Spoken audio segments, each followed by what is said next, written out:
Ketua DPR RI Puan Maharani menyatakan DPR hingga saat ini masih menunggu surat dari Presiden Republik Indonesia Prabowo Subianto terkait nama-nama calon duta besar Republik Indonesia yang akan mengisi sejumlah pos penting yang saat ini masih kosong.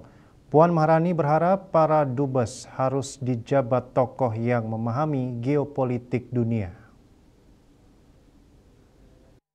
Mungkin nggak Mbak Puan sama pimpinan yang lain kemarin kan.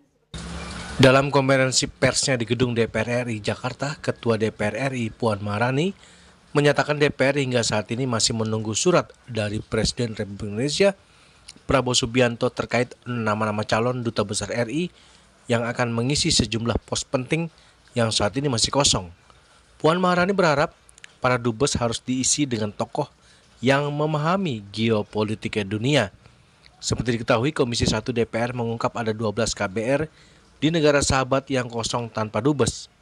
Beberapa posisi strategis yang belum terisi antara lain dubes untuk Amerika Serikat, Jerman hingga perwakilan tetap RI untuk PBB di New York dan Jenewa.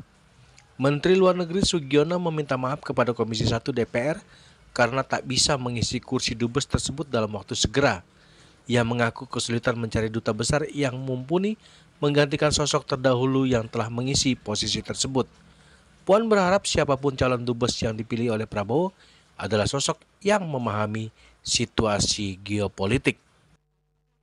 Terkait nama-nama dubes, tentu saja DPR menunggu surat dari pemerintah dan siapa saja namanya, siapa yang diusulkan. Ya, kami berharap dengan situasi geopolitik dan situasi global yang seperti ini, kami berharap bahwa nama-nama yang diusulkan memang sebaiknya adalah orang-orang yang memang mengetahui tentang situasi geopolitik, situasi global, bisa diterima oleh negara-negara yang nanti mereka ini diusulkan menjadi dubes di negara-negara tersebut dan bisa berkomunikasi dan berkoordinasi dengan pihak-pihak yang ada.